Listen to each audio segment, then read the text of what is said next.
Hello all, this is Anthony and welcome to the midweek brief. And on behalf of FP Markets, thank you for attending and thank you for watching. Before we start, please like and subscribe. It means a lot to us and it means that I can do more videos that hopefully help you. Now, as always, as I've explained, the idea of these videos is just to give you 10-15 minutes of straight to the point information of news that is likely to affect the markets, so that you can sift through what is true and what is not. Before I also proceed, you are all full account holders are entitled to access to the Traders Hub. I've mentioned this before. This is where you can get your technical analysis, your fundamental analysis, everything that you need in one place. You've even got calculator, videos, tools, and you can request some education, whatever it may be. So let's proceed. It's been an interesting week or so. Each week is developing. We are in election year. And as we see, France has actually had its election. And the media is saying it's surprising, not really when you can see the build-up, that the left parties and the centrist parties actually teamed together to make sure that the far right did not get into power. If you've been studying the elections leading up to this, it's not so much of a shock. Coalitions have happened before. However, this isn't as shiny as the media might be trying to show, because this actually is showing a lot of cracks within the French government. Why? They're at a stalemate. Yes, Macron is in power. Yes, the left control the narrative to a degree. However, what they seem to forget is that they need to form a coalition to make the government run smooth, and they don't have that at the moment. So the victory is made up of an alliance of different parties that fall on different political ends of the spectrum. So it's a case where the next 3 years until next presidential election could be a bit of a period of turmoil for the French people and the French economy if they have too many dividing factors within their government. Too many parties that could veto other policies of each other, perhaps meaning that we get a stagnating economy and a stagnating country in general. So it's early days. Perhaps by this time next week, they have come to an agreement, a coalition that will work. And again, that has happened before. So we need to keep an eye on France in that situation. The ironic thing is, after the left actually won, riots actually erupted and amongst left-wing supporters, which is kind of ironic because they won. So for them to go into the riots actually shows one interesting piece of information that nobody's covering. It shows you the disparity, the disjointedness between the working class, especially minority classes within French society, tend to be the ones that are rioting at the moment. Perhaps they don't fully understand the electoral system, the history behind it, or who they're voting for. Someone needs to explain that they voted in left-wing government, which is going to be very beneficial to minority classes to keep things very much the same within France. Although France recently does have a history of riots and protests as well. Let's jump over to the UK. They've already had their election. We know that Keir Starmer is leader. Despite people's opinions, everyone deserves a chance. Time will tell. I remember when Tony Blair came in, everyone was saying, oh no, it's a Labour left wing after having a right wing Conservative government. But for the first sort of 6 months to a year, he actually did pretty well for the economy lead up until the Iraq war. The strange thing is, although we have a left wing government put in place within the UK, actually, pretty much around 50% of the country voted right wing in terms of reform and conservative. We can see that here. Back in 2019, Labour voters have actually switched over to Lib Dems, and some have actually gone back to Labour. But if we look at Conservatives, which had the majority back in 2019, a very small amount have switched over to Labour. Quite a big amount has gone over to reform, and quite a big amount has actually stayed, probably almost equal to Labour's current 24 and 24. So Labour, let's call it the Labour diehard fans and Conservative diehard fans have not gone anywhere. And if they have split, the ones from Labour have gone to Lib Dems and the ones from Conservatives have gone to Reform. So when you hear on the news that the government, the people of Britain have switched over to a left-wing government, it's not actually true. It just means that they got more votes. And because the UK has a first past the post system, it's complicated. The votes are weighted. It can take decades to topple a party within the UK. The idea of this was to make sure that dictatorship could never rule, so you couldn't have a party come in overnight and then just get overall majority, and the next day they're leading. Some would say that's more democratic, and I get that, but the idea of this is to make sure that didn't happen. If that did happen, then reforming Conservatives would be in charge, probably in some form of coalition right now. So although Labour are in charge, still either the majority or equal to have also voted Conservatives and Reform still. This is summarising the West up in general. We've got it with America between the Republicans and the Democrats. We've got it in France. We've had it in Italy. We've had it in Germany, and they still have ongoing issues between left and right wing parties.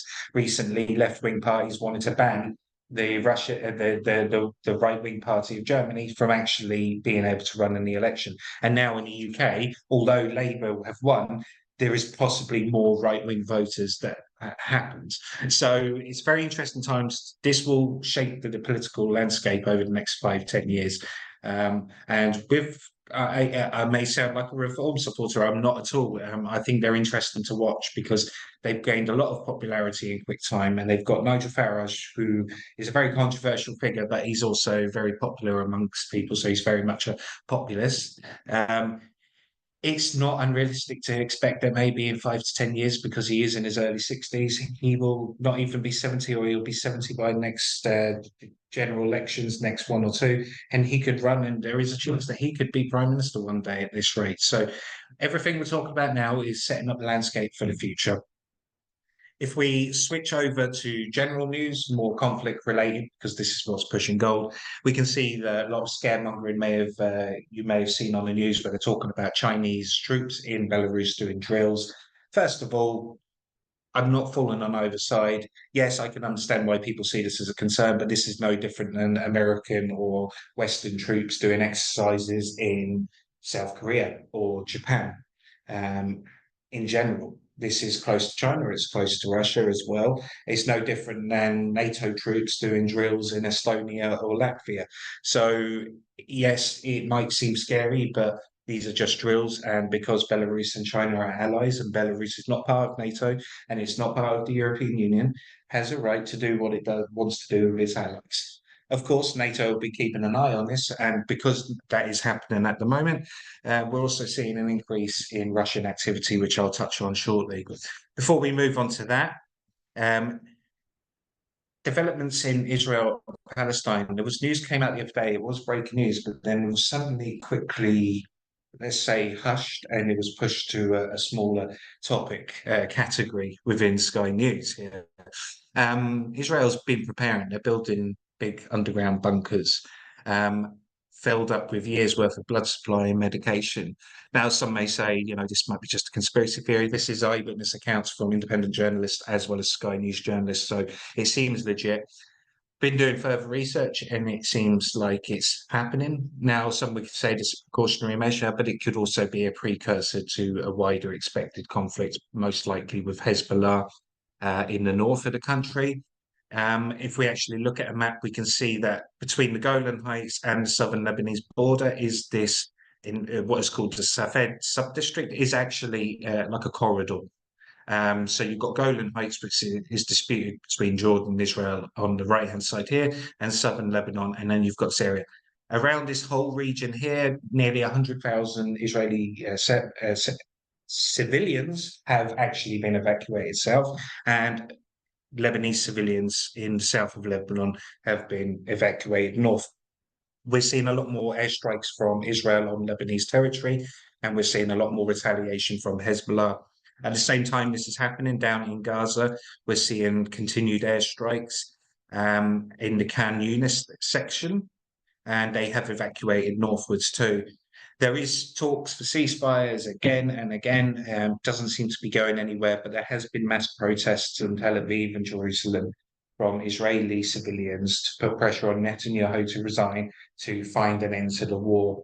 Now, the media is showing that as that the Israeli people are against the war. It's not necessarily that's the case. A lot of them are actually anti-Hamas and pro-IDF, but they want an end to the war because realistically, it doesn't look like there's an end to this. Hezbollah are a big enemy, and Hamas in this case in Gaza there is no way you could just defeat them with the bombs. We're talking about an ideology here, and it's not something that can just be bombed away. So the Israeli civilians seem to be reaching breaking point here, and they keep talking about the hostages. But the longer this goes on, the more airstrikes that happen, the further away from that happening is possible.